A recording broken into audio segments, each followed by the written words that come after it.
What's up, guys? We're going to be talking about what's going on with the Senate.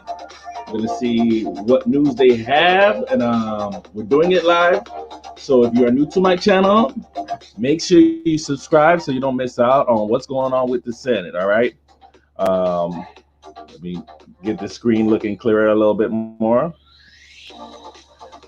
All right. Stop this music. Okay. And we'll just get back to screen sharing real quick. And yeah, let's see what is happening live pretty much with the Senate. Okay. Share. There we go. Hopefully it's clear to you guys. Yeah, it looks clear. So I might have to refresh the page a couple of times, but yeah, just stay tuned, okay, guys. So we heard what they said yesterday. Now, Chuck Schumer said him and Nancy Pelosi were going to go talk to Stephen Mnuchin later on yesterday night to discuss the issue with the unemployment, the things they do not like with the new stimulus bill. So we're looking forward to finding out what is the new information coming. Shout out to the people who are watching. If you can hear me properly, let me know. That's one of the things I've been trying to do better, is have better audio, especially when it comes to listening to these guys right here. Shout out to T for sure. Let me know if you can hear me. Is it coming in clear? I want to give you guys the best type of stream, especially the audio. Can you hear me? I had some music playing in the background because I wanted to test whether or not you could hear it. You can hear me? All right. Shout out to Christopher, man. So we're going to find out what's going on with the stimulus bill. You know, we want to know. Oh, it's starting right now. So if you're new here, basically, the Senate are going to open up. Before they open up, they'll do a prayer. After the prayer, they'll do a quick morning business. Someone needs to talk first about whatever issue they have. They want to be the first one to talk. And after that, if anything, you'll hear the Senate Majority Leader talk. That's where we're here to hear from McConnell, right? Mitch McConnell. I'm thinking I'm saying his last name wrong, right? But we want to hear from Mitch, and after we hear from Mitch, we want to hear from Chuck. We want to hear they got, what they got planned for this new bill. They got to pass something this week though, because unemployment pretty much this is the end of the whole situation this month, this week. So they need to pass something. So the Republicans came up with an idea of creating separate bills that would help the situation, right? And so it's interesting to see whether or not what bills they might do. Unemployment bill this week, and then another bill next week, and then another bill. That way they can hash out things. But the question is, will the House go with those plans? This is the problem here, guys. You got to do everything in 1 week. And we'll keep saying it again. The House came up with their own bill 2 months ago. They already show you what priority, regardless if the bill was good, too much fat in the bill, it's garbage. Regardless if it's a garbage bill, they did it almost 2 months ago.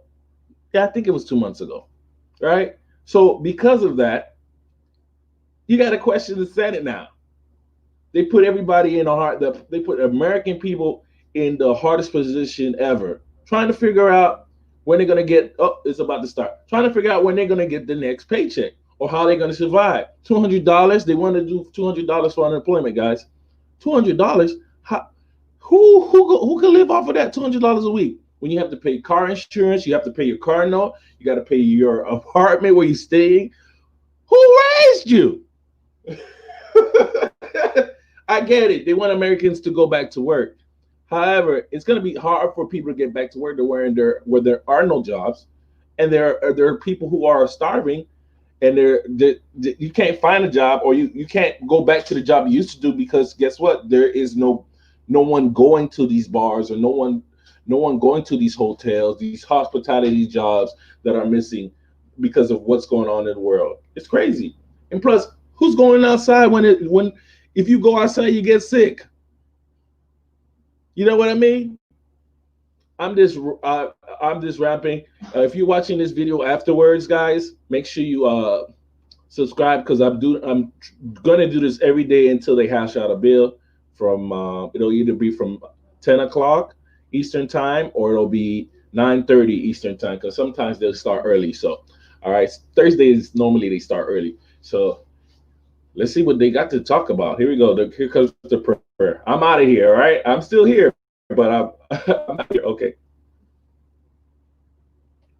Oh, let me put the volume up. Excuse me. Before we out of here, we need the volume. Hello. Where's the volume on this thing? May we place our hope in you and never forget that you can also sustain us in the future. Let me know if you can hear the Today, gentleman talking give our clearly. senators the wisdom to trust you in the small things, realizing that faithfulness with the least prepares them for fidelity with the much. As they seek to be stewards of your justice, mercy, and grace, use them to fulfill your purposes. Lord, give them a love for your wisdom and a passion to be guided by your precepts. We pray in your holy name. Amen.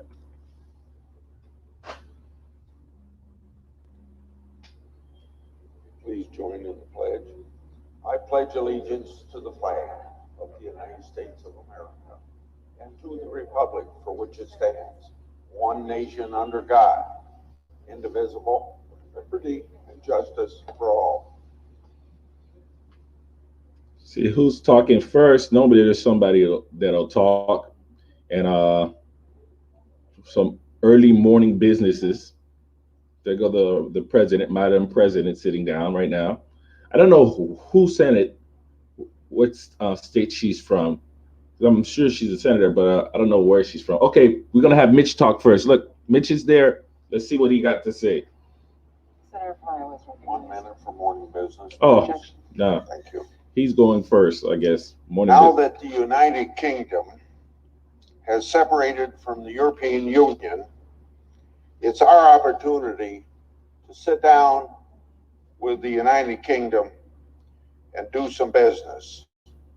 Therefore, I'm pleased that the United States and the United Kingdom are making strides in our negotiations to complete a free trade agreement.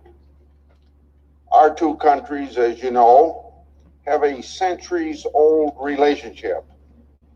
That relationship will be further strengthened by a comprehensive deal that presents economic opportunities for our farmers, our manufacturers, and our service providers to the benefit of both sides of the Atlantic. I will continue to insist that an agreement reached between our two countries will allow us to reach our full potential as trading partners, particularly when it comes to agricultural trade.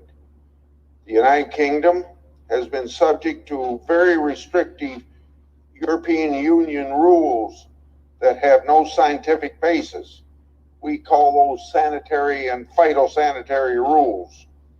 And I urge the administration. So as soon as this gentleman's finished talking, you'll hear from Mitch, guys. Negotiators to achieve greater market access for U.S. farmers. In other words, I'm tired of the EU restrictions that we've had over the last couple decades on our GMO grains. I yield the floor. Madam President, Majority Leader is recognized. when the Senate passed the CARES Act back in March, we were trying to prepare the nation for economic paralysis and the medical battle of the century at the very same time. Hospitals, healthcare providers, small businesses and working families needed help fast, and the Senate stepped up in historic fashion. For months, our legislation has helped cushion the pain of the crisis from coast to coast. But our nation is not finished with this fight. More Americans are dying every day. Millions and millions are unemployed. And the institutions of American life cannot stay totally shut down until our race for a vaccine hits the finish line. Our nation needs to smartly and safely reopen while keeping up the medical battle. We need to get kids safely back to school and adults safely back to work without losing ground in the healthcare fight. The coronavirus does not care that we are divided. The coronavirus will not care if Washington Democrats decide it suits their partisan goals to let relief run dry. The American people are hurting, and Congress should have their backs. On Monday, I laid down a marker to shape the bipartisan conversations that need to happen now, not a loony ideological fantasy like the House Democrats' bill from a few months ago, which would have cut taxes for rich people, raised taxes on small business, and provided no additional round for the Paycheck Protection Program. No serious talks require actually a serious starting point. That's why we wrote a serious bill containing largely bipartisan policies. Another round of cash for households, more than $3,000 for an eligible family of four, with even more support for adult dependents. Another round of additional federal unemployment benefits, assistance which will otherwise simply expire. And another targeted round of the Paycheck Protection Program to prevent even more layoffs and keep paychecks coming to American workers. Powerful new incentives to jump-starting rehiring, bring down unemployment, and create safe workplaces for workers and customers. More support for hospitals and health providers. More support for testing, PPE, and diagnostics. And more resources for the sprint toward a vaccine. And historic support for schools to reopen. A higher dollar amount than House Democrats managed to propose in their bill, which cost 3 times as much as ours. And uniting all 3 pillars of kids, jobs, and healthcare, we have legal protections for medical workers, schools, nonprofits, and businesses so that well-connected trial lawyers can't get even richer off stopping the recovery in its tracks. This is a more than fair, more than bipartisan framework for Democrats to engage with. The only reason I can see that Speaker Pelosi and the Democratic leader would sabotage negotiations is if, as some concluded when they killed police reform in June, they actually think bipartisan progress for the country would hurt their own political chances.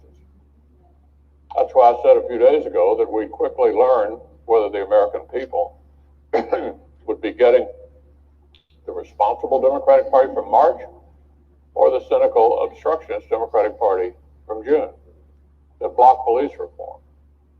So let's review the early going.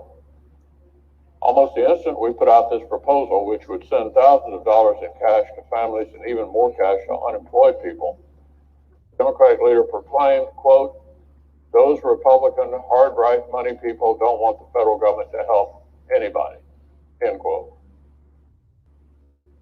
$1 trillion proposal for kids, jobs, and health care just proves Republicans don't want to help anyone. Yesterday, after a meeting with the administration, the Speaker of the House said, quote, "This isn't a negotiation." So here we go again, Madam President. It's the script from police reform all over again. Weeks of talk from Democrats about the urgency of the issue. I'm going to refresh the page, guys. Okay, 1 second. I'm refreshing the page so it's a little bit clearer, okay? Time to actually make a law. Democrats would rather keep political issues alive than find a bipartisan way to resolve them. Take the issue of additional federal unemployment insurance. For weeks now, it's been clear to a majority of Americans that we should not pay people more to stay home than we pay people who continue working. Should we have generous unemployment insurance in this crisis? Of course. Republicans want to continue the federal supplement at 8 times the level Democrats themselves put in place during the last recession. But obviously, we should not be taxing the essential workers who kept working so the government can pay their neighbors a higher salary to stay home. Let me say that again. We should not be taxing the essential workers who kept working so the government can pay their neighbors a higher salary to stay home. Until about 5 minutes ago, this was not a controversial opinion. Democrats shared it with us. The House Democratic Majority Leader said yesterday, quote, "That's an argument that has some validity to it. It's not $600 or bust." A few days earlier, our Democratic colleague, Senator Coons, said he thought we'd be finding some path forward with a different dollar figure. The day before yesterday, our colleague, Senator Cardin, said, quote, "What is the right number?" Well, we certainly understand we don't want someone to have higher benefits than what someone can make working. That was Senator Cardin. At the state level, the Democratic governor of Connecticut agrees. This is what he said. "I think sometimes it discourages work. I would put off this extra $600 true-up they're talking about. I don't think we need that." That's the Democratic governor of Connecticut. Like I said, not controversial. The Congressional Budget Office says that 5 out of 6 recipients of this aid, 83%, received more to stay home than they made on the job. Let me say that one more time. The Congressional Budget Office says that 5 of 6 recipients of this aid, 83%, received more to stay home than they made on the job. And we all know that's not fair, and it's not workable in a reopening job market. We've already heard from small business owners who've had trouble reopening because it would be financially irrational for their employees to come back. This is why Republicans propose continuing providing federal aid, continue providing hundreds of dollars per week, but do it in a more targeted way while providing even more incentives for rehiring. But now, Madam President, the Speaker of the House apparently signals she rejects this bipartisan consensus and will not let a package go forward unless we continue paying people more not to work. That's apparently the Speaker's position, that we will not let a package go forward unless we continue paying people more not to work. That's what Speaker Pelosi apparently signaled yesterday. No money for schools, no money for households, no second round of the PPP, no more money for hospitals or testing, nothing at all unless we continue to pay people more not to work. If the Democrats don't get to continue taxing essential workers to pay other people more to stay home, then nobody gets a dime. To put it gently, Madam President, that's a completely unhinged position. 62% of Americans say that paying people extra to remain unemployed creates the wrong incentive. A Democratic governor says he doesn't want that continuing. Her own deputy, the House Democratic Majority Leader, said yesterday there should be room to negotiate. But Speaker Pelosi is literally moving the goalposts so fast that even Democrats can't keep up. And now she apparently feels that any rescue package will have to be to the political left of her own Democratic Majority Leader, to the political left of the Democratic governor of Connecticut, or she will not even consider it. She'll just refuse to legislate until the election and wish American families good luck in dealing with the pandemic. These are not the positions of people who are putting the common good above politics. These are not the positions of people who actually want to reach an agreement to save federal unemployment insurance from completely expiring. The American people deserve better than this. The American people cannot afford for Democrats in Congress to have decided in June that they're finished legislating until November. Not during a crisis like this. The country needs help. The country needs action. If Democratic leaders decide they won't negotiate, they will answer to the American people. Okay, guys, there you go. We heard from the Senate Majority Leader Mitch McConnell. Now, Unless basically, reserved his morning business is closed under the previous order, the Senate will proceed to executive session. okay, so basically his major Nomination. I'm gonna wait until she finished talking. Of California to be deputy director. Yeah, so basically her major argument, Clerk will call the roll. his major argument. And let me put. We'll wait for Chuck to show up. So basically, his major argument was basically, oh, yeah, we don't want to pay unemployment. We don't want to pay people to stay home. We want people to go back home, back to work. And so $600 is not doable. However, he did not rationalize why they chose $200 per week. Actually, you can make a little bit more off of unemployment, per week. So it's a little bit crazy. It's a little bit crazy that they want to do the 200 per week. I would say, look, meet people in the middle. Okay, if you can't do the 600, okay, some of you guys already comment. I'm gonna put your comments up here while we're waiting for Chuck to speak. If you can't do the 600, do something in between that. Do something around. Let's do 400. 400, I think, would really help the unemployment people. At the same time, might incentivize them to go look for more work if there is work. But you hear reports from people all over the country saying, look, there is no work. We've been looking, we've been trying to find something. So, I mean, there's jobs available. Maybe some of them are paying less wages. It doesn't make sense for you to start working at a job that's paying less wages when you can hold out and see if you can find something that's paying a little bit more while you are receiving unemployment. It's just the smart decision to make. All right. So, okay. Someone said, plus, most states unemployment has a range of cap. Alabama, for example, has 45 to 275 plus Fed 600 a week. All right. So, shout out. Thanks for the comment, sir. Okay. House bill passed 5 to 15. Senate bill introduced 7 to 27. Oh, more idiotic politics. Okay. Yeah. Well, the Senate, majority of the Senate, there's a lot of guys in the Senate that do not want this bill. They do not want this bill. I'm gonna refresh this page right quick, guys, so we can have a clear screen. What's up? I'm here. I'm here. Okay. So yeah, just refresh this screen real quick. That way we can see clearly what's going on with the Senate.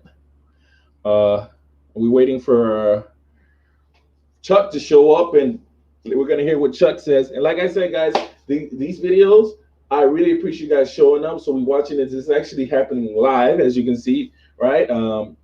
But I love watching these videos because you get to see the senators at work, and you get to hear their argument, and then you get to find out more about the bill you normally wouldn't find out during a press conference. They'll tell you the key, no key items on the bill, but you won't find out the nitty and greedy stuff unless you pay attention to what they're saying at work.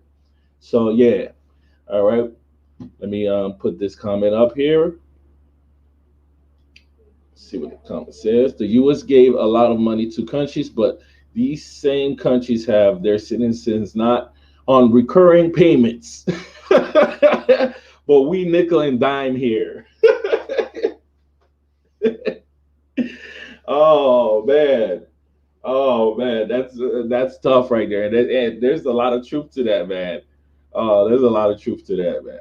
So yeah, they don't. They're saying that we're really putting ourselves in big time debt this time. And so they're worried about what's going to happen afterwards. There's a lot of talks of us maybe finding some form of vaccine, some form of cure, and they're worried about what's going to happen after 2020. How are we going to function? And so they're worried, should we continue to dish out money? And the answer to me is they got to do it responsibly. So I mean, it's politics, but they got to do it responsibly. But they need to get rid of some of the fat, some of the extra the things they're trying to introduce to the bill, and they need to be a little bit more realistic. If you can't do 600, split it. Maybe do 300. I think around 300 is, what is that? That's 1,200 a month, right? But it's enough to motivate people to go look for work. I think that's fair. 300. I think that's fair. 300 a week, 600 every 2 weeks. That's enough because you can pay your light bill. I don't know. You won't be able to pay your mortgage though. You won't be able to pay your rent though. That's the problem. Depending on how much, that might be the problem. So it's gonna be tough, guys. It's gonna be tough. So we still waiting for our, what you call it, Chuck to show up so we can hear what he has to say. Chuck Schumer or one of his representatives, probably getting all the paperwork and all the ammunition. We'll find out what they were up to yesterday, today. So that'll be cool.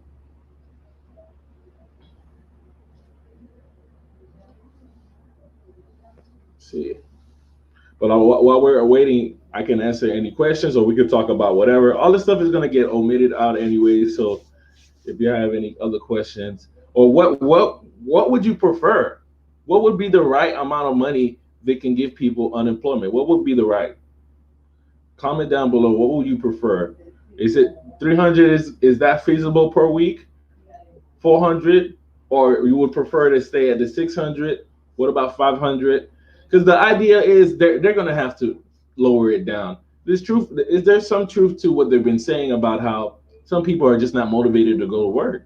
You know what I mean? It's like check coming in, and I can be honest, but like when I was on unemployment, I was looking for work, but it was like, yo, I'm getting checks coming in. Where my pillow at? I'm getting checks coming in. All right, we got a comment. I got a check coming in. Where I'm going, and if I can figure out how to do this and be out of the country, let me see. Yeah. Be out of the country while you get checks.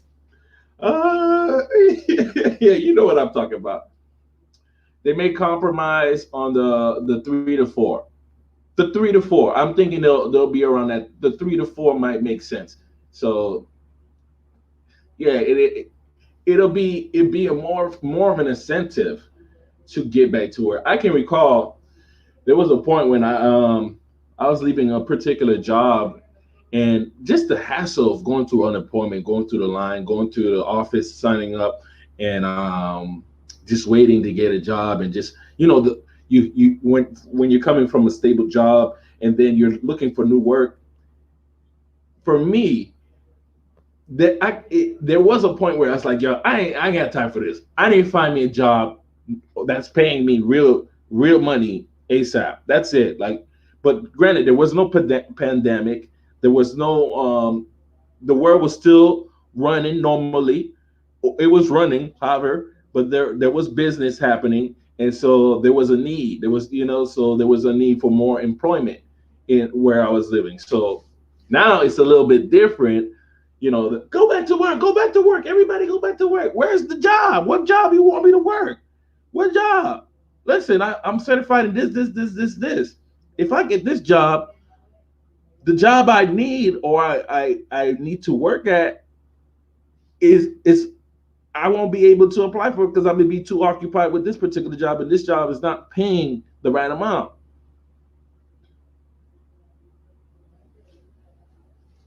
Or you can stay home, take the unemployment, and keep looking for that job that you truly deserve to work at. So, okay, we got another comment. Let me put it up here on the screen, and it's just do recurring payments until all is well, but income cap it. Now that was something that they proposed that they would do. It wouldn't be based off of because and let's see what happens. It wouldn't be based off of a timeline. because that's where they messed up. That's why they're here now. If they could create something recurring until this whole situation is done, based off of the state, based off of the state. So each state would be different depending on how well the state is doing. Then the payments would dry out, and so that was a proposal. Who knows? Who knows? You know, everything is still negotiable now. Okay, we got a new comment right here. Okay, post it up. The American dollar turning to turning into Zimbabwe. Shout out to Zimbabwe currency. They said that the American dollar was, you know what? I'm gonna get it mixed up. Yeah, it's crazy. But we gotta also understand what's happening with other currencies around the world. Some of them are losing power as well. Not only currency, passports are losing power as well. A lot of like passports. They said the passport power on the U.S. passport is as good as almost as good as a Mexican passport. You know what I mean? So that's interesting to see. Okay, we got a couple new comments. Shout out to Mr. Jun Ha. Shout out to you, brother. Okay, got another comment here.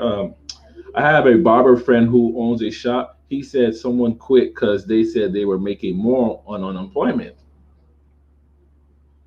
That's interesting to see. That's interesting to hear. Like he quit because of the unemployment. Now, that's interesting. Maybe there's not that many people getting haircuts right now. You know, a barber, I guess he gets paid like based off a commission, like as many customers he makes, you know, and then he paid for. I know, like last time I checked, like you pay for your seat as a barber. All right, and so based off of that, you pay your seat, and then all the money you make is yours. You know, so maybe there's not a lot of people doing that right now because you know, and he probably could still cut people's hair from house calls too. So might make sense. Okay. Next comment right here. As we waiting for minority. Oh, wait a minute. Someone's here. Let me put the volume up. Someone's talking.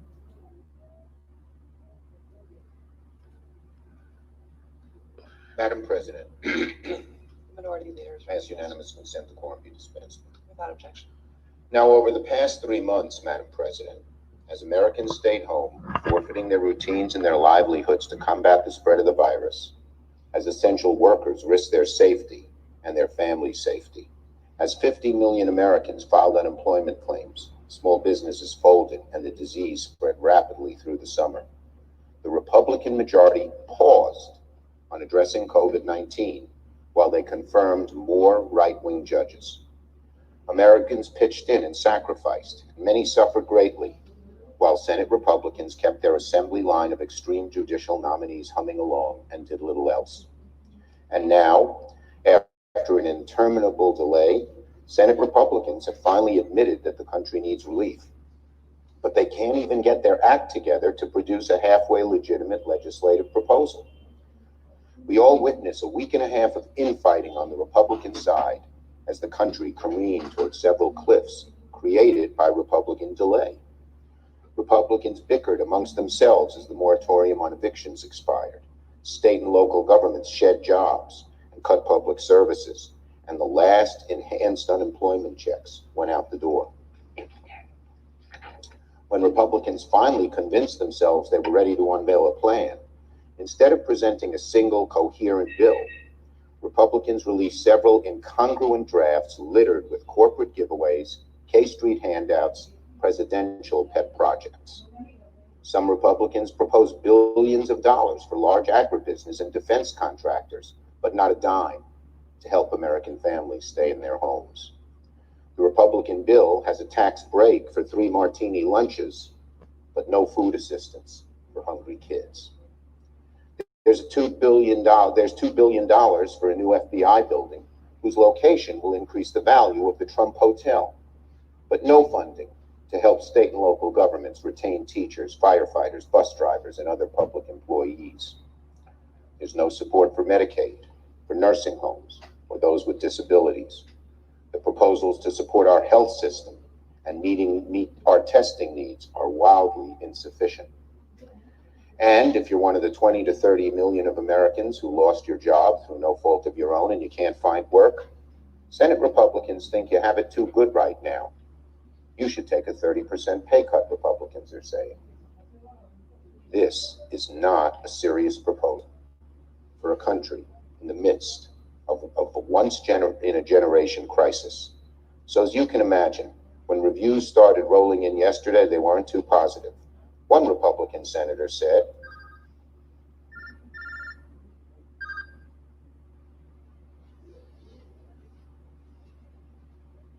so as you can imagine, when reviews started rolling in yesterday, they weren't too positive.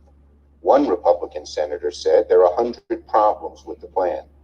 Another Republican, it's a mess. I can't figure out what this bill is about. Another Republican of this chamber said, you look at the package that was rolled out by the Republican leadership, and it contains virtually nothing that will actually aid in the recovery. Those would be harsh criticisms if they came from Democrats. But those quotes weren't from Democrats. Those were Republican senators talking about their own party's plan. Two senior Republican senators have said that the Republican proposal would be lucky to get even half of the Republican conference to vote for it.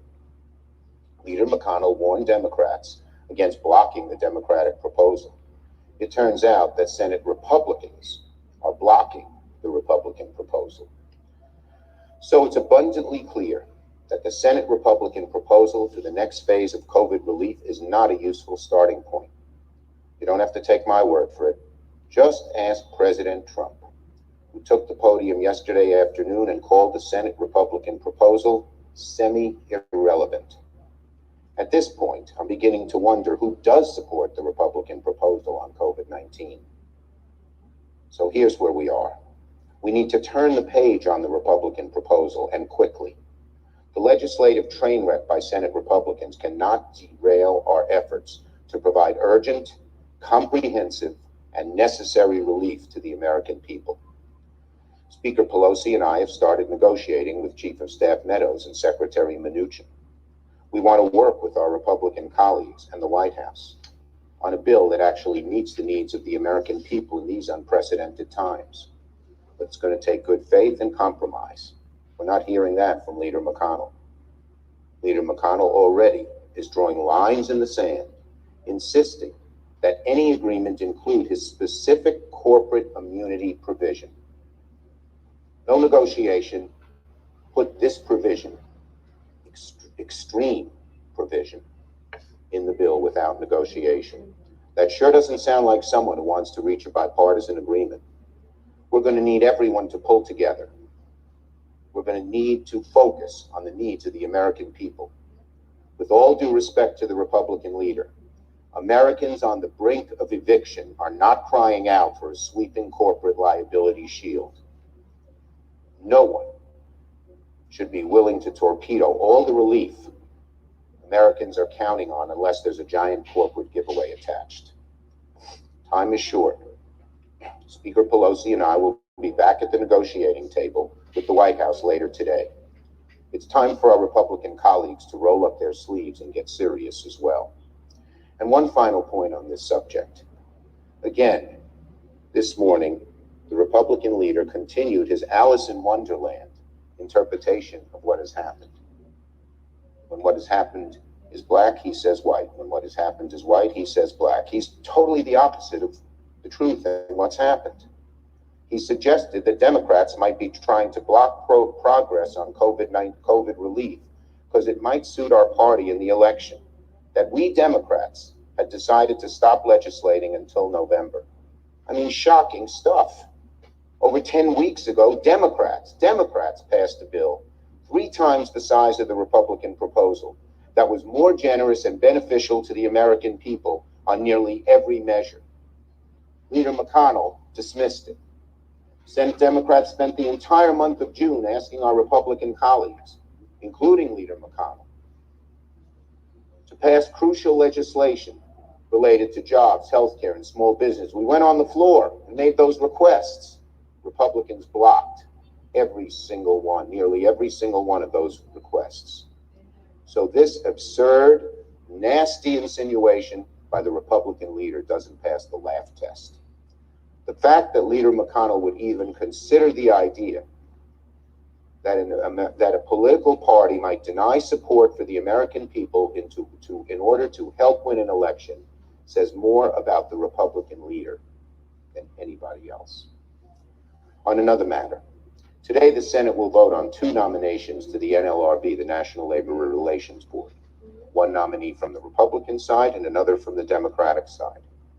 On bipartisan boards and commissions like the NLRB, this used to be the tradition. The president's party always enjoys a majority on these boards, but it's crucial for the opposite party, whoever it is at the time, to have their recommendations approved to these bipartisan boards. Unfortunately, the vote comes today after more than 2 years, during which the Republican majority refused to even schedule a vote on a Democratic nominee to the NLRB, Mark Pierce. The Republicans waited so long that both Democratic nominees that were already on the NLRB had their terms expire. So while Democrats look forward to confirming Lauren McFerrin to the NLRB later today, we are still frustrated that the Republican majority denied any Democratic representation on the board for too long. And they continue to deny a vote on the second Democratic seat. I yield the floor.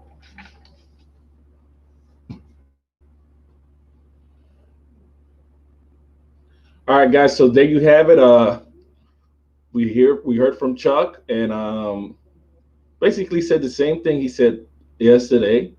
Still reiterating a bunch of different facts that are in the bill that the Senate wants to propose, and his argument is the Senate Republicans are still not won. Okay, they still are arguing over the bill. A lot of them are not happy with the bill. Frankly, I think a lot of them don't want the bill. That's what it is. So we're going to find out. Let's see what this gentleman is going to talk. Got another guy who's going to talk. If he talks about the stimulus, we'll hear what he has to say. If he doesn't, we'll just cut this short.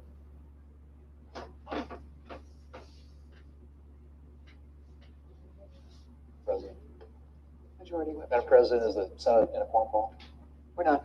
Madam President, I intend to talk about Section 230 here in just a moment. I just wanted to sort of react to what the Democratic leader said, and also sort of make some observations generally about where I think we are with respect to a coronavirus relief bill.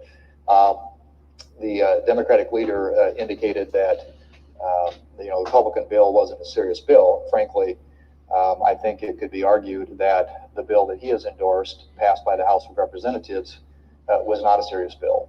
It was about $3.5 trillion, which would make it about $1 trillion larger than the massive coronavirus relief bill that we passed unanimously in the Senate back in March.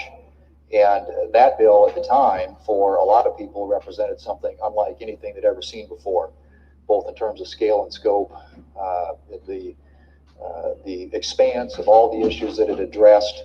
And I think in many respects, it was a bill that most members believed at the time that we needed to get as much assistance out there as quickly as we could.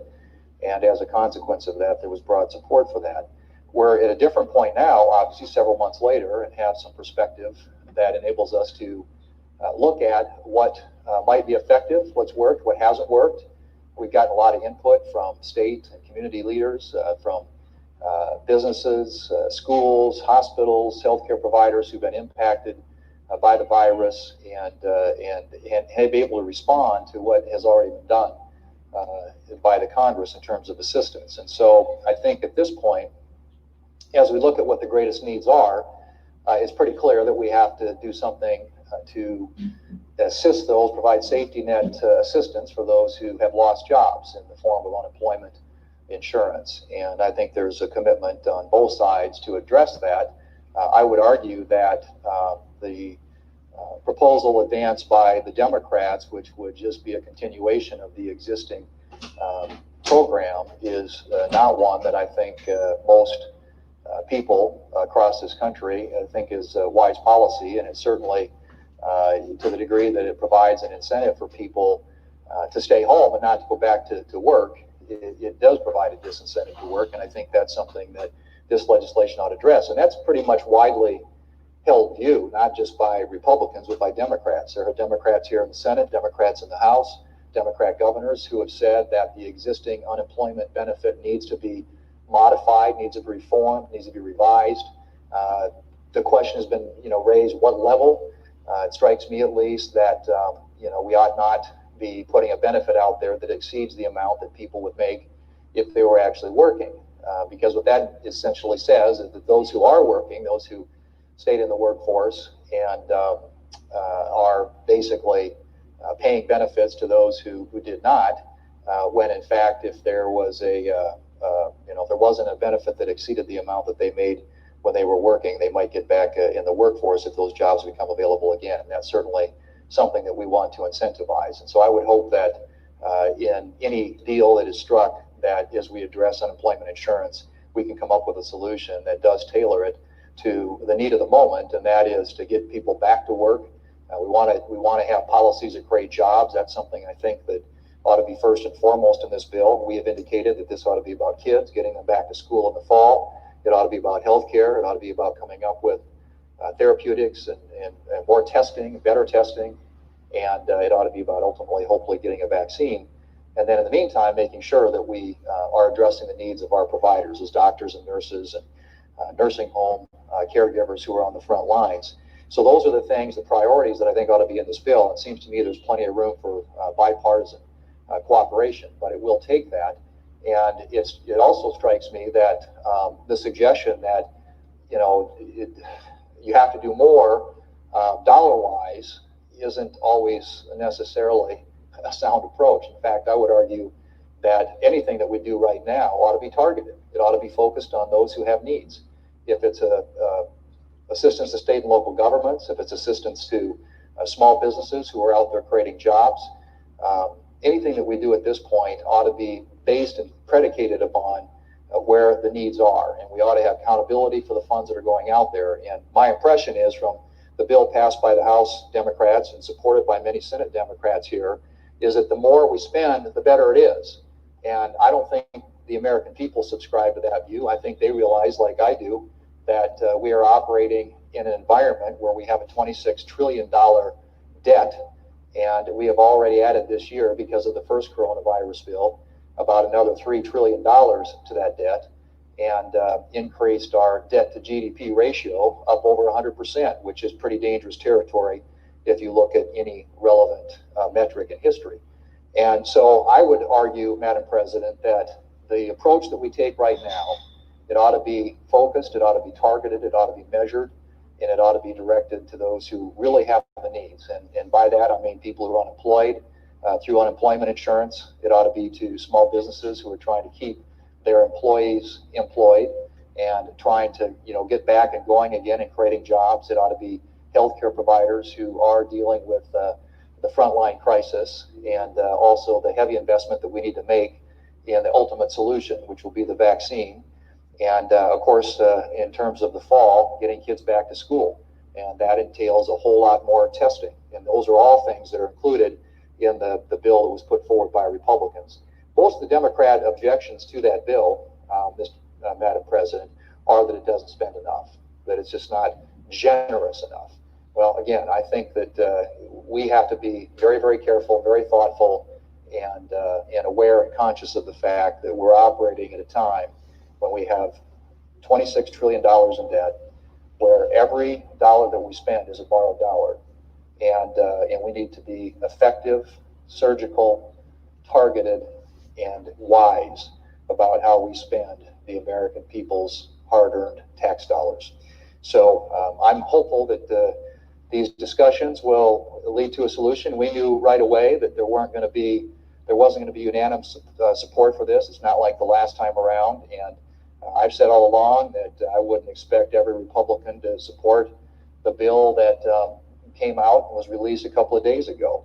I think it's a starting point, but I hope that the Democrats will negotiate in good faith and not simply try to raise the ante because they have a bill that's already passed the House that's at $3.5 trillion. That to me, not to mention the size of it, but also the components of it, was a very irresponsible bill. That's not a serious bill. And the fact that it mentions the word cannabis more times than it mentions the word jobs, I think gives you all you need to know about how serious that effort was. But there is a place that we can land that addresses those critical elements that I mentioned, and I hope that notwithstanding the rhetoric that we're hearing from the Democratic leader, that Democrats will enter in good faith into discussions and play a constructive role in trying to come up with a bipartisan solution to the challenges that we face because of an unprecedented and historic pandemic. Madam President, yesterday, in my role as head of the Commerce Subcommittee on Communications Technology, Innovation, and the Internet, I led a hearing looking at proposed reforms to Section 230 of the Communications Decency Act. So what is Section 230? Well, Section 230 provides internet sites that host user-generated content, sites like YouTube or Twitter or Facebook, with immunity for the content that users post on their sites. So, for example, if somebody uploads a YouTube video with defamatory content, YouTube isn't held responsible for that content. It's not unfair to say that Section 230 has enabled the internet as we know it. Without Section 230 protections, many of the sites we rely on for social connection or news or entertainment would never have come into being. I need to hear this. If a solo blogger, for example, could be held responsible for monitoring each and every comment on his or her site, no matter how many hundreds or thousands there are, it's unlikely blogging would ever have taken off.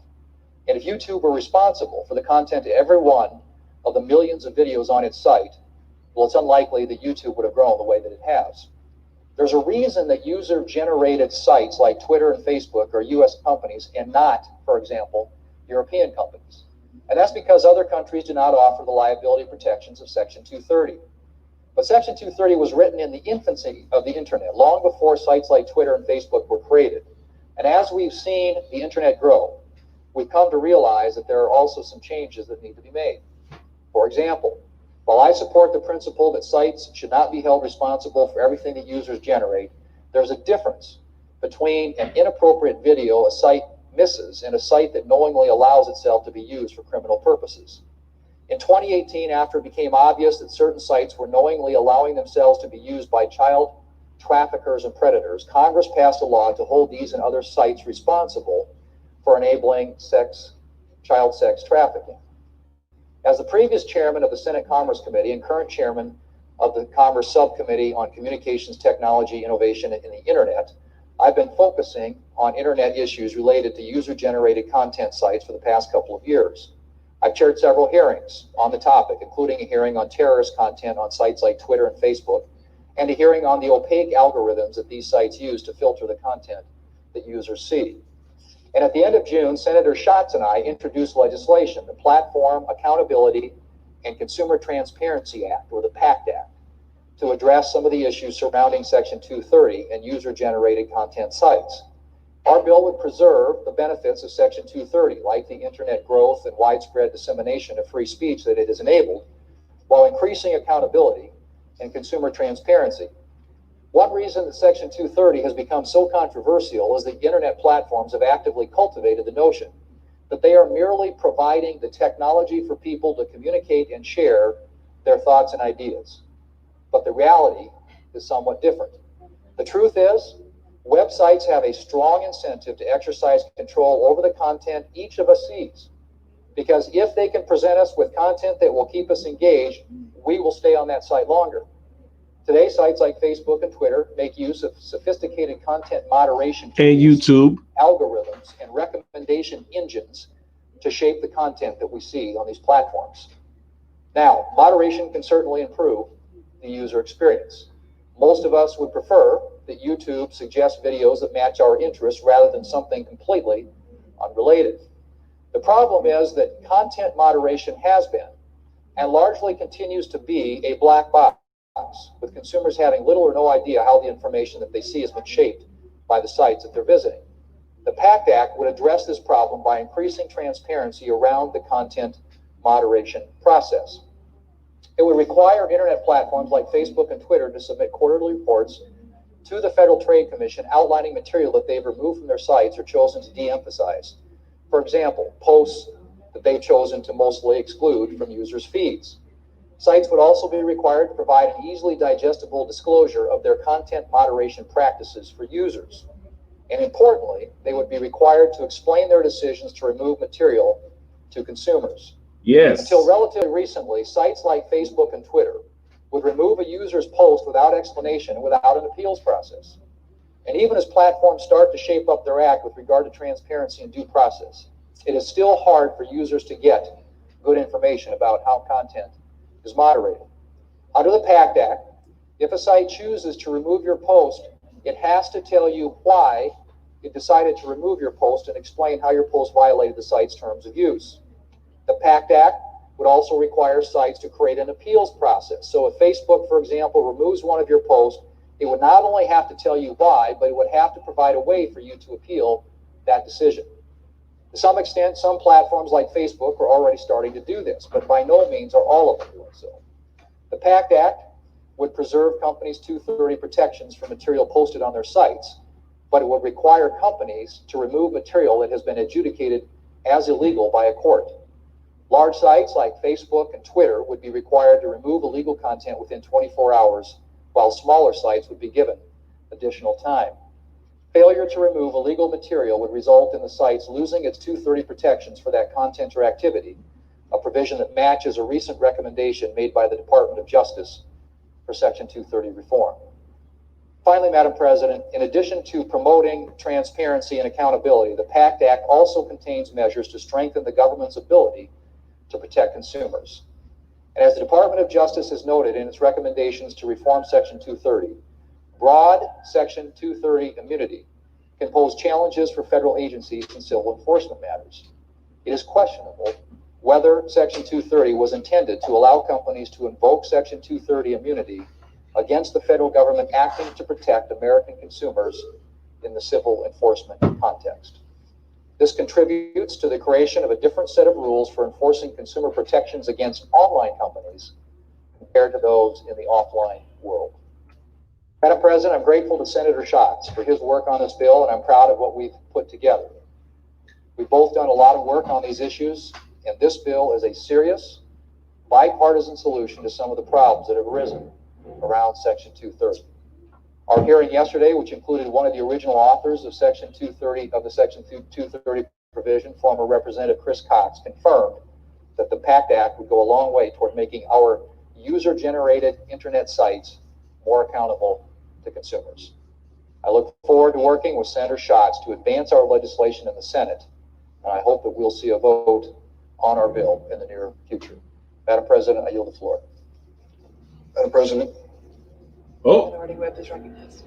Madam President, to date, America has lost nearly 150,000 people. They're going in today, guys. With diseases related to coronavirus. We are quickly approaching 5 million cases of infections in the United States of America. Consider this for a moment. The United States has 5% of the world's population. We have almost 25% of all the COVID infections in the world. How did we reach this point? That we have such a rampant rate of infection in what's considered the most developed nation on earth.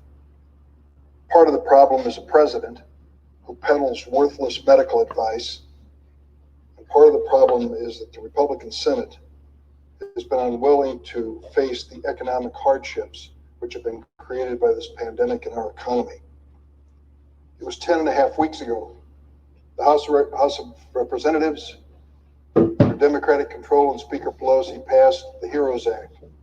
10 and a half weeks ago, they knew this day was coming, when the unemployment benefits that we put in the original legislation would expire, as they will this week, when the help for those who were renting to meet their obligations would expire, as it did last week. So 10 and a half weeks ago, Speaker Pelosi put on the table her proposal to deal with America after these things occurred. Today on the floor of the Senate, Senator McConnell, the Republican leader, called her efforts, quote, a loony ideological fantasy. Loony ideological fantasy. Well, the obvious question to Senator McConnell, who is the leader of the majority here in the United States Senate, is where have you been for the last 10 and a half weeks? Where is the Republican alternative, the Republican substitute? Why have we not seen that come forward? and a real negotiation take place between the House and the Senate. Well, for the longest time, Senator McConnell told us he just did not feel, quote, a sense of urgency to take up this matter. Did not feel a sense of urgency. Well, history was made in the Senate chamber this last Monday because Senator McConnell came to the floor and actually used the word urgent. Finally, urgency is stirring in his loins, and he announced this week a Republican alternative, but not quite. What he announced was a series of bills to be introduced by the Republican side. A series of bills. We are just days away. We are days away from the situation where these issues are expiring, like unemployment assistance. And yet, in this circumstance, we are dealing with a problem where we do not have alternatives from the Republican side. Oh, we have some. And one was addressed this morning when we came to the unemployment assistance. Understand what happened last March 26th when we passed the CARES Act. This bill passed 96-0 in the Senate chamber, unanimous, bipartisan. But when we sat down to establish the amount of money to be given to unemployed workers in America, we ran into a problem, one we didn't anticipate.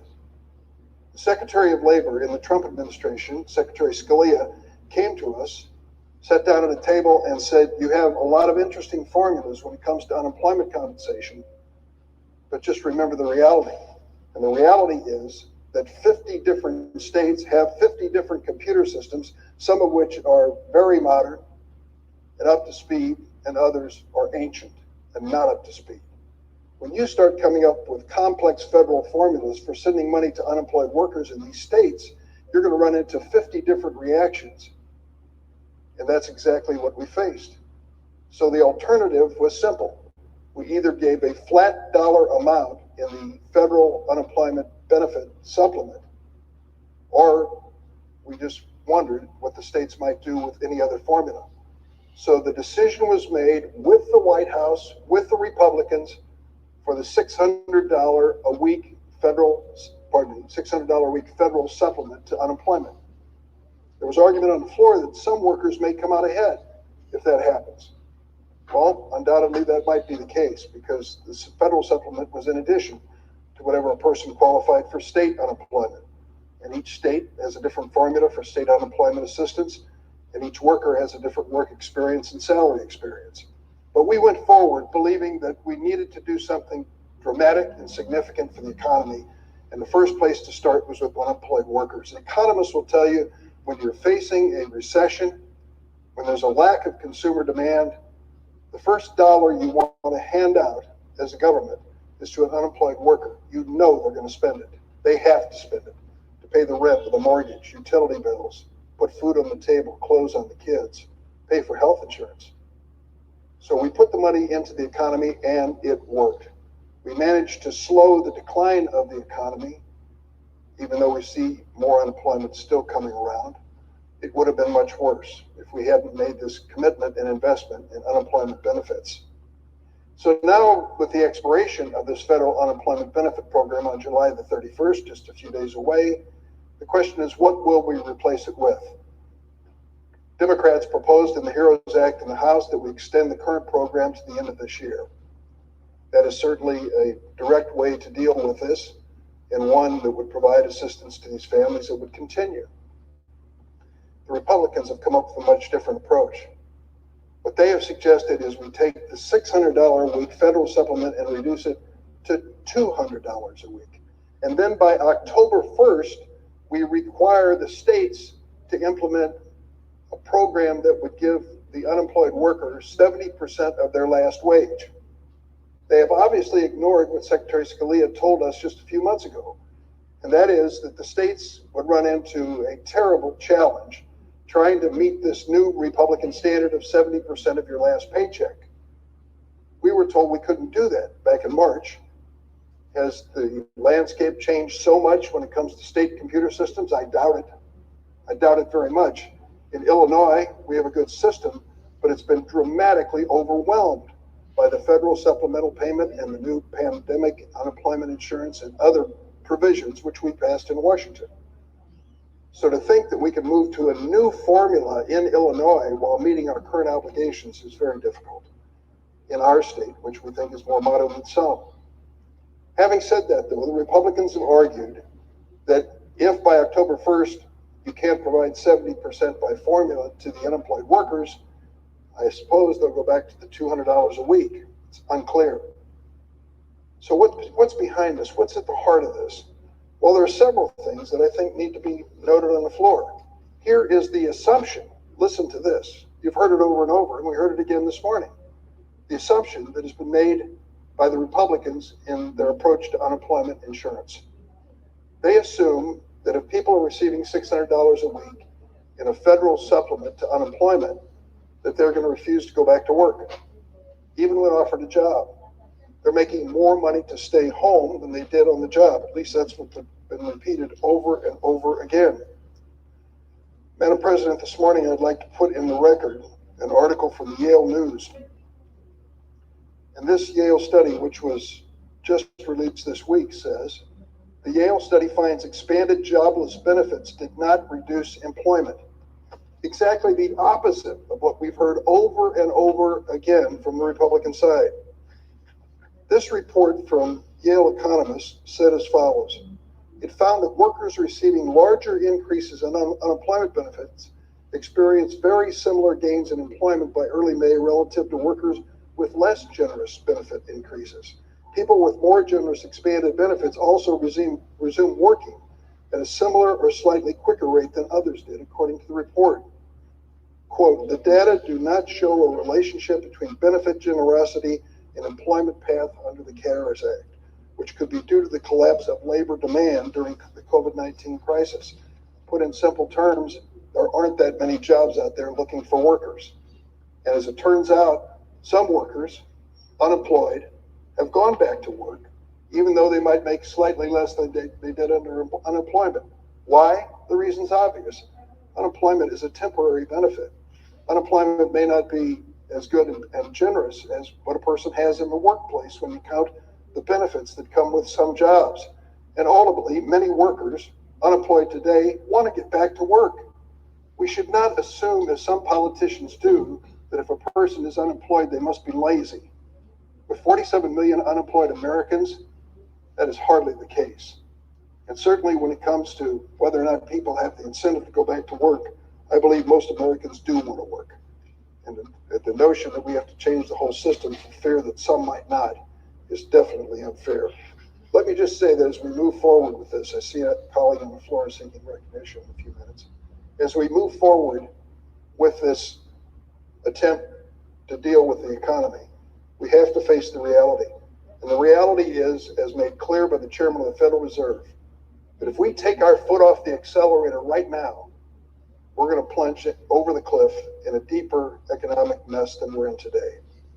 They are trying by every means in monetary policy and the interest rates to enliven this economy and create an environment where it may reopen soon, and I hope that happens.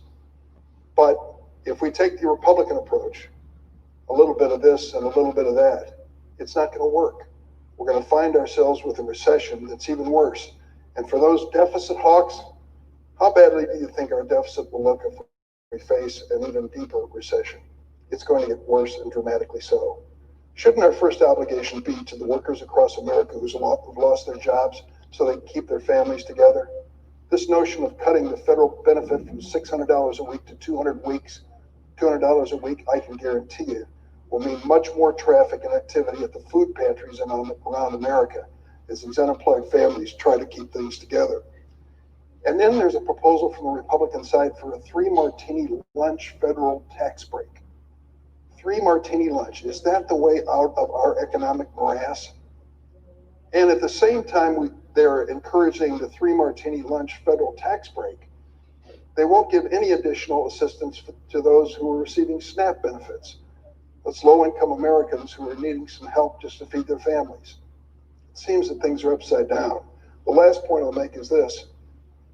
Senator McConnell has said repeatedly for months, nothing is going to happen in the Senate, nothing, to help anybody in America unless he gets his wish to give immunity to American corporations from coronavirus lawsuits.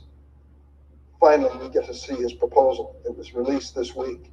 I want to tell you, this is the most dramatic tort reform proposal I've seen since I've served in the United States Senate. It basically takes away the rights of workers as well as those who are customers and businesses from recovering under a coronavirus lawsuit. It lowers the standard of care that is required of businesses to a level which basically will not protect Americans that face this pandemic across the country. And at the same time, it is providing assistance and relief. It is unfortunately creating an environment where some businesses, unfortunately, will not be as careful as they should be in the way they conduct their businesses with customers and their employees. We know that we face a challenge here with this pandemic, but giving this kind of corporate break when it comes to immunity and liability only will make things more dangerous for customers and employees across the United States of America. And let me say a word about what has been said on the floor over and over again by Senator Cornyn and Senator McConnell, the so-called tsunami of lawsuits, the epidemic of frivolous lawsuits, the trial lawyers on parade to the courthouse because of this pandemic. Well, we've checked every lawsuit filed in the United States this year that mentions the word coronavirus or COVID-19. Do you know how many medical malpractice cases have been filed so far this calendar year with this so-called tsunami of lawsuits? 6. And how many personal injury cases have been filed this year mentioning COVID-19 or coronavirus? This epidemic, this flood of lawsuits, 15 across the entire United States of America. It's an imaginary problem that they're creating at this point. We can deal with it. 28 states have already by changing their state laws, but giving immunity to corporations from coronavirus lawsuits will not make us safer, will not make the workplace safer for workers or the business safer for customers. If we're going to restore consumer confidence, everybody has to pull together. We ought to have standards established by the CDC based on public health and not politics. And businesses, conscientious businesses, I am sure will follow those standards because they do care. Currently, we don't have these standards, and this effort will make it even less likely that we will. I yield the floor.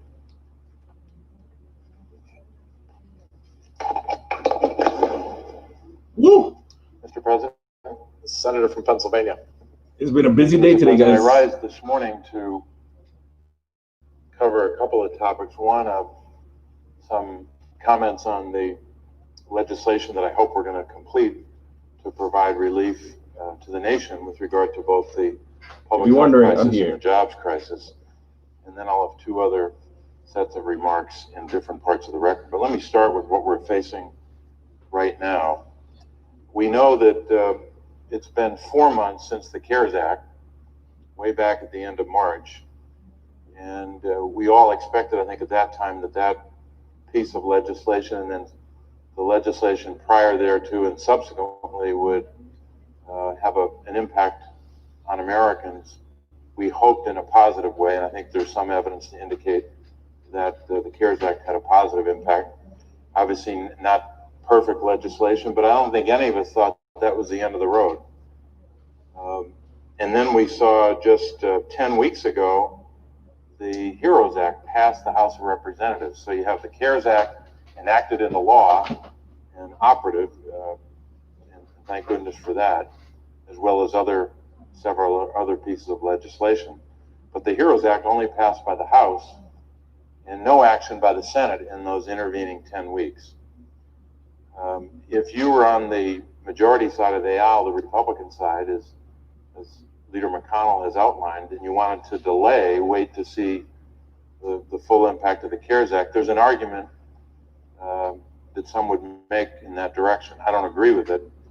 But what I don't understand is why, even if you believe that you should wait, why you would not be preparing for the worst, preparing for the kind of outbreaks we've seen across the country when the virus moved away from the Northeast generally to the South and Southwest and then to the West even more so. Why you would not prepare at least an outline of legislation, why you would not begin negotiations many, many weeks ago, as opposed to waiting to the last minute not just to respond to the overall problem, the worst public health challenge in a century, but also in a particular way, why would you wait, as the majority did, to the very last minute on the issue of unemployment insurance when we know benefits are running out now in a matter of hours, really, not even a few days now. So if that's your perspective that we should have waited, why wouldn't you prepare for the worst? So that when the worst was hitting or something comparable to that, you would have legislation ready to go. The majority chose to delay, and I think in a real sense seemed to adopt the president's kind of virus denial, that if you just don't talk about it, if you try to change the subject, or in the case of the majority, if you don't legislate about it, or just prepare to legislate about it, it will somehow recede into the background and we don't have to worry about it. Well, that delay and that denial has proved to be, I think, misguided, and I think that's being charitable. So we're faced with a number of challenges at the same time as we face a public health and jobs crisis. I'll start with nursing homes and long-term care and the very related issue of home and community-based services. We know that in long-term care settings, most of those settings being nursing homes, the nation has endured more than 59,000 deaths. That number may have hit 60,000, but we know that it is more than 59,000 deaths. So more than 40% of all the deaths in the United States of America, which is now about to reach 151,000, I think at last, from what we saw this morning. More than 40% of those I'm going to refresh the screen, guys. It's getting a little choppy. Most of them in nursing homes. This isn't theoretical to people out there. This isn't theoretical to families across my home state of Pennsylvania or a lot of other states, where in many states, 60% or more of all the deaths were in long-term care settings. The deaths are, of course, residents of those nursing homes, in addition to workers. So when you combine resident deaths and worker deaths, you get more than 59,000. We got to ask ourselves, as Americans, is that just going to be acceptable? Are we going to stand here 3 months from now, or 4 months, or 6 months from now and say, wow, it's really tragic, all these deaths, and another 59,000 people died in long-term care settings, mostly nursing homes? Is that the America we want? Is that the America we're going to settle for? And oh, I know, I can hear the arguments. Oh, you know, it's a terrible virus. It is. It's a virus that hits the very old in disproportionately higher numbers. And if you happen to be an older citizen and you have all kinds of chronic conditions or other health issues that might compromise your immune system or otherwise, you are especially susceptible. So some would argue, well, this is just going to happen.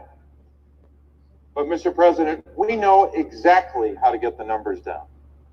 The case numbers down and the death numbers. Is it perfect? No. Can we get the 59,000 to zero? Of course not. No one would argue that.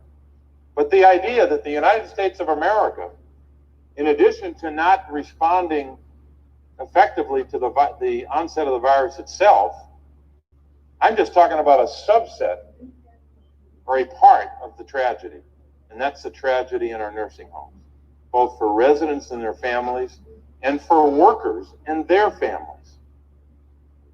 We know exactly what works, and I've got a bill that would substantially reduce the deaths and the cases.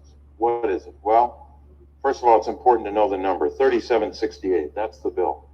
And I would hope that my bill would be included wholly or in substantial fashion in the next bill. Senate Bill 3768. What does it do? It allocates $20 billion. Now, we've heard numbers that this next piece of legislation might hit $1 trillion or more, and I think that's likely. We should ask ourselves, can we set aside $20 billion of that, a fraction of that $1 trillion plus, or more bill that we will pass, we hope? Can we set aside a fraction of that for older citizens and their families and the workers that take care of them? These are Americans who fought our wars. They worked in our factories. They built the strongest middle class the world has ever seen over the course of the last 75 or so years. These are people who were inventors and innovators. These are people who made America what it is today. They are our fathers and our mothers, our grandmothers and grandfathers. They gave us life and love. The least that we could do is make an American effort to get the death number down and the case number down. And anyone who says we can't do that is defeatist, and I think invoking an anti-American spirit. We know how to do this. What will the $20 billion go for? It's real simple, but could be profound in its impact. Number one, we know that one practice in a nursing home that reduces the case number, the number of cases of people contracting the virus and the death number is cohorting. What does that mean? Separating those with the virus in the nursing home from those who don't have it. Nursing homes who did that were successful in getting their numbers down. And they did it early, like way back in early March, maybe even earlier in some cases. And it worked. And it's been implemented in a number of states. But that has a cost to it. You might have to build out, you might have to retrofit, and you also need extra dollars for personal protective equipment. There should be no question that in the United States of America, every nursing home has every piece of personal protective equipment it needs. PPE is life-saving. Life-saving for the resident to be guarded from contracting the virus and essential for the workers as well. What else do we need the money for? Well, if you got a problem in a nursing home with an outbreak, we ought to be able to surge expertise from other settings. That nursing home might need more doctors in that crisis or that outbreak. Might need more nurses or certified nurses assistants or other personnel. We should have the dollars at the state level to surge those professionals. Also need more money for testing in nursing homes. Vitally important. So I think families across the country expect us to directly address this. Unfortunately, the Republican bill proposed the other day does not do that, does not invest as my bill would. Here's the headline from just this week, July 24th, New York Times. I won't read the story, but the headline is, FEMA sends faulty protective gear to nursing homes battling virus. Faulty protective gear. We're months into this, and we've got FEMA sending faulty protective gear. Here's the first line of the story. Expired surgical masks. Isolation gowns that resemble oversized trash bags. Extra small gloves that are all but useless for the typical health worker's hands. Goes on and on. Don't have time to do it today. But that article and so many other documented reports indicate that these facilities don't have the protective gear that they need. Second issue, Mr. President, unemployment insurance. We're told that the majority in their proposal wants to cut the $600 per week down to $200. So do the math. Cutting it by $400 a week. This is at a time when we're told that since February, the United States has lost 15 million jobs. My recollection is in the Great Recession of around a decade ago, between the fall of 08 and sometime in the spring of 09, roughly, about 8.5 million jobs were lost. We've already lost basically double of that, 15 million jobs. And we were told, oh, don't worry, April's going to be a bad month and May and June are going to be a lot better. And it's just going to, that unemployment rate is just going to roll down from there. And I was hoping that was the case. But in Pennsylvania, in April, 1 million unemployed. What was May? Fortunately, it went down, 849. I expected June in our state to be a lot lower than 849. Maybe it'd go down by 100,000 or 150,000. I hope even more. But unfortunately, it went from 849 to about 821. 821,000 people out of work in Pennsylvania in the month of June. So we still have a jobs crisis that will endure for a good while yet, and therefore an unemployment crisis. The worst time to cut those benefits, those extra benefits, would be right now. And I know we've heard the argument that if you continue this, you're creating a disincentive to work. That's what we're told. Well, according to the Washington Center for Equitable Growth, in a report this month, just a couple of days ago, this is what they found, quote, lack of opportunities to work, not a disincentive to work, are keeping unemployment elevated, unquote. That's what they found. They documented more than that statement would entail. But that's what they found in their research. They also found that 23% fewer job openings in July of 20 versus July of 19. So fewer job openings. The Bureau of Labor Statistics in the Department of Labor said that almost 4 unemployed in the United States for every job opening. Third issue, state and local funding. The Republican proposal has nothing to help states and local governments. Now, we know that state and local governments got to balance their budgets. So extra dollars can only come from one source, the federal government. State and local governments have had to spend more to protect their citizens with the onset of the virus and the disease COVID-19, and that the impact of the virus and the pandemic blew a hole in their budgets. So what's going to happen? Well, when a state, whether it's a red state or blue state or whatever the political conditions, they're all the same when it comes to revenue loss. Here's what's going to happen. As sure as night follows day, they're going to have to cut education. So I would say to school districts, get ready for cuts, because if your state cannot balance its budget, there are going to be education cuts, and there'll be cuts to health care, probably Medicaid in most instances. And there'll be other cuts. Public transit. We were on a call last night with transit advocates from around Pennsylvania, and our side is asking for more help for transit. But you can go down a long list, whether it's education or healthcare or even public safety itself at the local level. So we should do a lot more. We should be replicating something, or at least approximating what the House did when they allocated $875 billion for state and local government combined. How about the Supplemental Nutrition Assistance Program? Refreshing the page, guys. The majority has refused over and over again, categorically refused, to increase SNAP by the percentage that our side has argued for.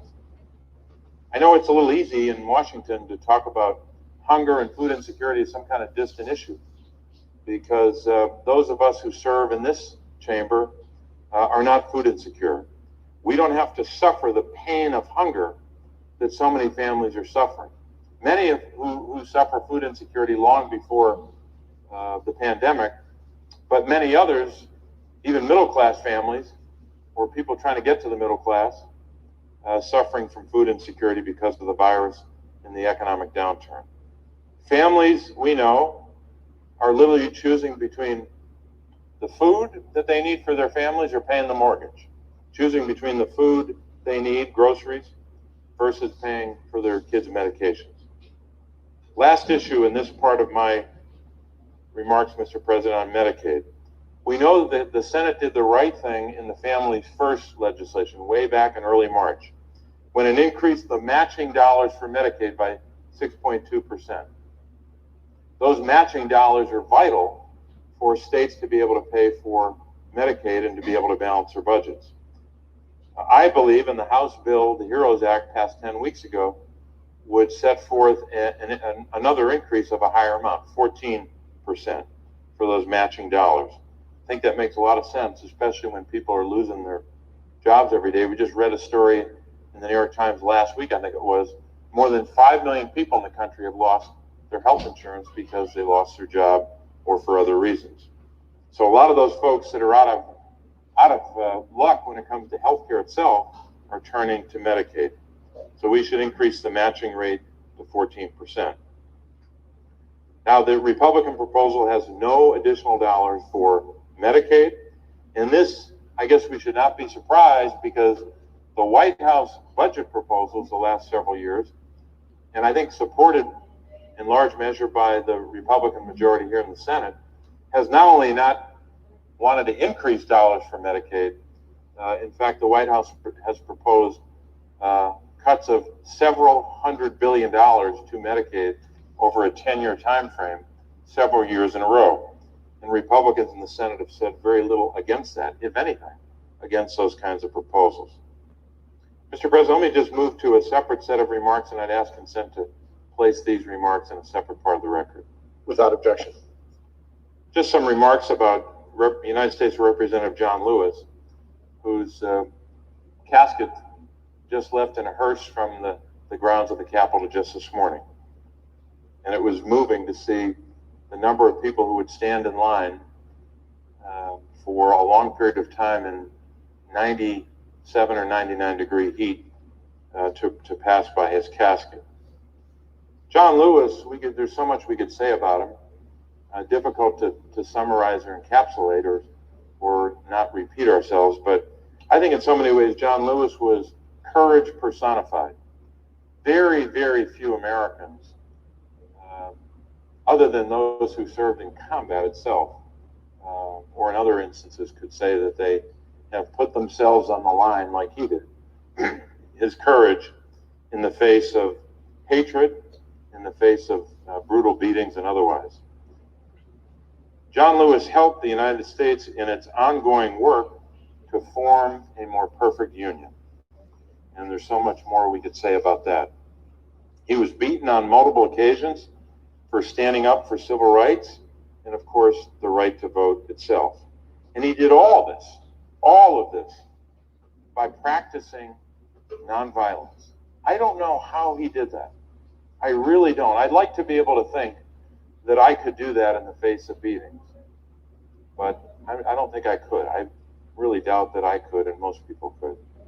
But he practiced nonviolence and thereby had a huge impact on the American people and American law. Served 33 years here in the United States House of Representatives, also served on the Atlanta City Council. When President Obama was bestowing the Medal of Freedom on John Lewis, he said, quote, he said that John Lewis was, quote, the conscience of the United States Congress.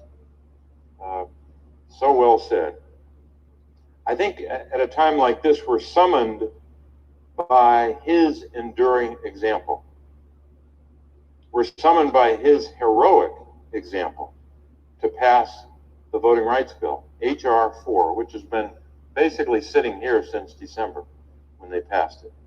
That's the best way to demonstrate our gratitude for John Lewis's contributions. So the fight against injustice must continue. We can't just say what a great man he was, what a great leader he was. We have to continue to be inspired by and act against injustice, whether it's in housing or food insecurity or education or employment or healthcare or otherwise. Martin Luther King said one time, until justice rolls down like water and righteousness like a mighty stream. John Lewis's life was in furtherance of that goal, to bring about a world where justice rolls down like water and righteousness like a mighty stream. I think John Lewis was a patriot in the broadest sense of the word. And we know from America the Beautiful, that wonderful line in America the Beautiful, oh, beautiful for patriot dream that sees beyond the years. That the dream of a patriot, when they're fighting on a battlefield, is not just about the fight they're in. The dream of a patriot is about, of course, what happens after. That their sacrifice brings about a better world, a more secure country in the context of a war, a battle.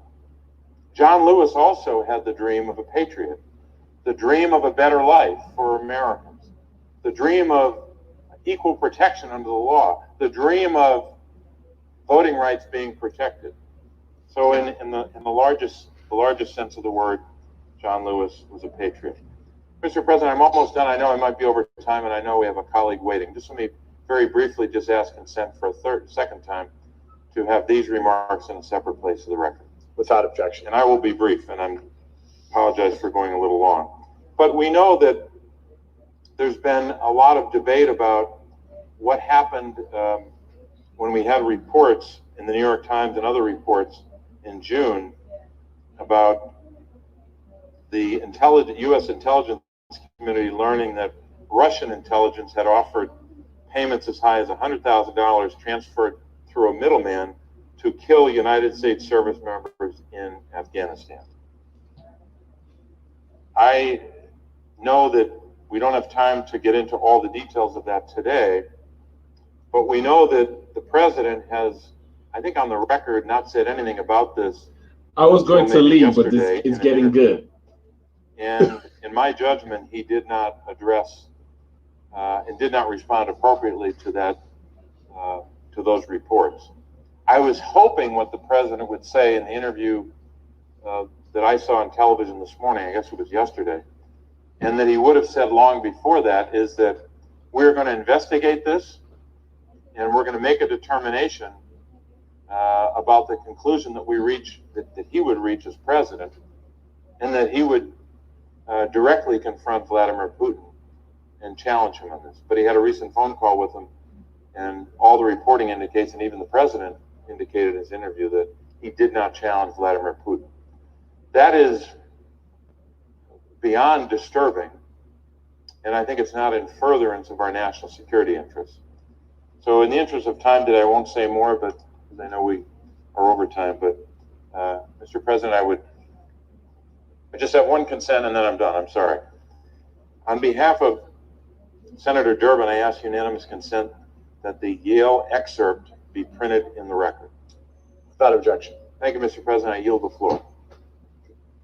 Mr. President, Senator from Tennessee. I ask permission to complete my remarks prior to the vote. Without objection. Thank you, Mr. President. I will begin by saying it's interesting to hear my colleague talk about China and COVID and our response. I think many of us looked at 2019 and felt like that was really a significant year for U.S.-China relations. It marked the 40th anniversary of bilateral diplomatic relations between Washington and Beijing, and we also finalized a phase 1 trade deal. And this led many of us to being optimistic. But remember that 2019 also marked the 70th anniversary of Chairman Mao's ascension to the chairmanship of the Chinese Communist Party and the 30th anniversary of the massacre at Tiananmen Square.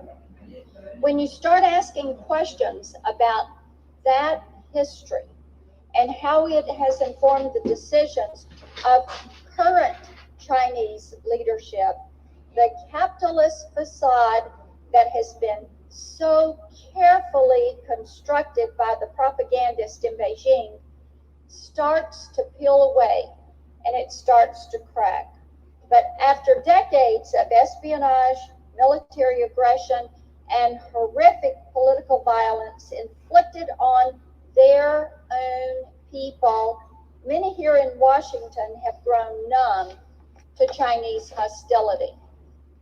They kind of expect or accept that's the way they're going to act.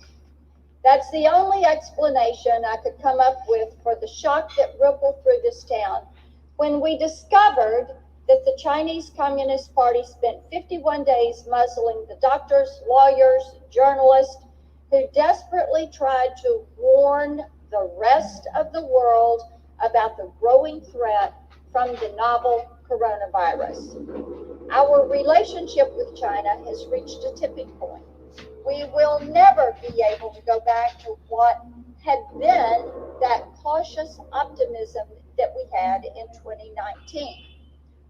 Fortunately, it looks like both my colleagues here in Washington and many of our allies are allowing themselves to process the threat posed by Beijing's standard operating procedures. The UK has banned the use of equipment from Chinese tech giant Huawei for their ongoing 5G rollout. And France has implemented policies that restrict the use of Huawei's products. These decisions are giving some hope to the people that I'm talking to back in Tennessee every single day. They are happy to see that allies are following in our footsteps. This is a good thing. It's an opportunity for us to role model how you work to unravel a relationship with an aggressor. And they would also want me to tell you that they appreciate the Senate's growing bipartisan support for legislation like my SAMC Act, which will secure our pharmaceutical supply chains from Chinese interference, and Senator McSally's Civil Justice for Victims of COVID Act, which will allow Americans harmed by this pandemic to sue the Chinese Communist Party officials in U.S. court. Wow. But Mr. President, we all know that there's no single shot bill we can use to decouple from China and put control back in the hands of American businesses, educators, institutions, and innovators. We have to begin to unravel these ties with China. Now, there are a lot of people in this town who think that this is impossible, and they will say, oh, that is ill-advised. You do not want to try to unravel from China. I think they're wrong, and I think that we can, and we must do this. But lip service is not going to cut it. Over the past few months, we've talked at length about what needs to be done. But with few exceptions, we are light on specifics. So last Wednesday, I published a white paper laying out the current state of affairs. Excuse the noise, guys. I have construction in the US building. and China, and talked about what got us to this position. And then I have 120 specific policy recommendations that Congress can use as a basis for future legislation, whether it's trade or agriculture or telecommunications or 5G or our military complex. And I'd like to use my remaining time to lay out a few of these recommendations as a place to start.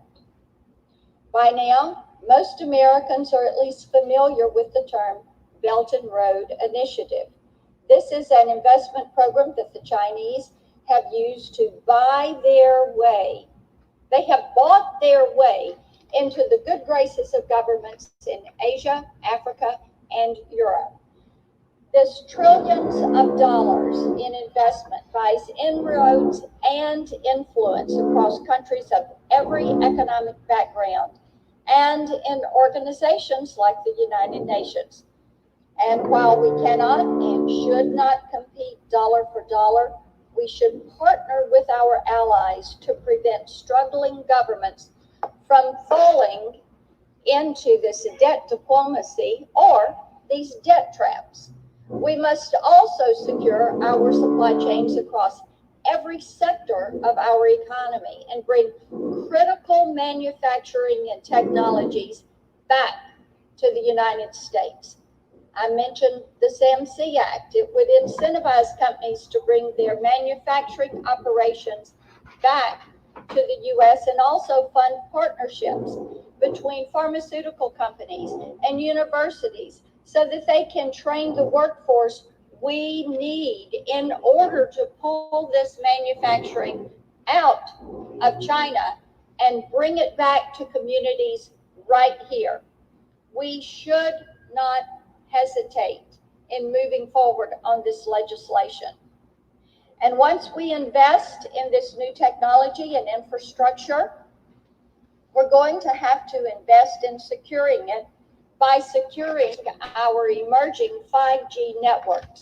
To that end, we need to make more spectrum available for the commercial wireless sector to ensure our continued leadership in 5G and other emerging technologies. If we fail to do so, we risk ceding ground to China and the standard-setting bodies that are going to define 5G internationally. We won't be able to stop China alone. We must look toward those international organizations as well as allies and partners in the Indo-Pacific to help us deter Chinese aggression and foster stable economic growth. This includes providing support for Hong Kong and Taiwan and promoting universal human rights standards both in China and across the globe. We will also increase defense investment in the region through a newly created Pacific Deterrence Initiative. But most importantly, we must accept the fact that at its core, China is not a normal country. It does not behave like a normal country. When Xi Jinping ascended to the head of the Chinese Communist Party in 2012, many assumed he was going to act as a reformer and turn away from the Maoist thought. But predictably, he did not. We cannot simply wait for this problem to go away. Last week, Beijing escalated tensions by ordering Americans to vacate our only consulate in Western China, distancing its abuses in Tibet and Xinjiang from American diplomatic personnel. And you know what? It's not going to stop with this. They are accelerating their aggression. We have to become more independent of China. We are too dependent on them at this point. It is time for the United States to deny this era of Chinese impunity and change the way we're doing business. It's time to reestablish rules to guide the global economy, to encourage our allies to join us, and to hold Beijing accountable. I yield the floor. Senator from Arkansas. I ask unanimous consent that notwithstanding Rule 22, if cloture is invoked on the Khan nomination, the confirmation vote occur at 1:30 p.m. on Thursday, July 30th. I further ask that the cloture vote on the Kaplan nomination occur at 2:45 p.m. today, and that cloture is finally, guys. Oh man, today was a big day in the Senate floor proceedings. Wow, I gotta say, wow, today they went to work. I gotta give it to them. And I just want to say thank you to everybody who watched this live stream from the beginning, whether you're at work or you're just listening to what was being said. It was really interesting to see. And then they went to different aspects of what they want to do as far as filing lawsuits to China. Yo, that's big news. They want people to file lawsuits, and the lawsuits you can sue China. That's big news.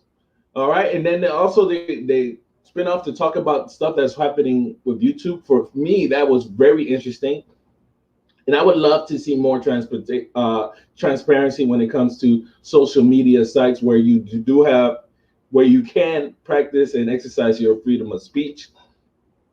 If you are taking down stuff, if stuff is taken down, comments are taken down, content is taken down, there needs to be more transparency when it comes to those type of things. You hear that all the time lately, especially now during these sensitive times. Anyways, guys, I want to say thank you. And yeah, this is a live stream, right? Let me get back to the screen share because I'm gonna end it from the screen share. But yeah, this is a live stream, and yeah, man. I want to say thank you, guys. Look, everybody's casting their votes right now. So thank you, guys. More away from this channel. Just want to remind you guys to subscribe today. I will be here tomorrow early in the morning around, they should start around 10 o'clock Eastern time. But if they start earlier, you know what? Tomorrow's Thursday, right? Wow, the time goes by so quick. So tomorrow's Thursday. So they should be starting around 9:30. Tomorrow.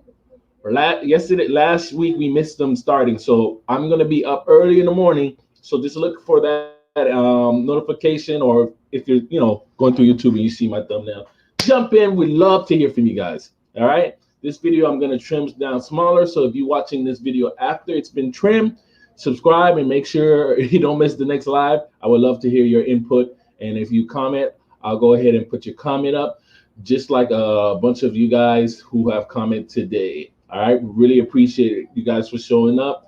I really love doing this type of content. It's a little bit different from what I do on my other channel, but I get to hear from you guys and see your opinions on other topics, and I think that is so awesome, guys. All right, guys, see you tomorrow. Blessings and have a great day.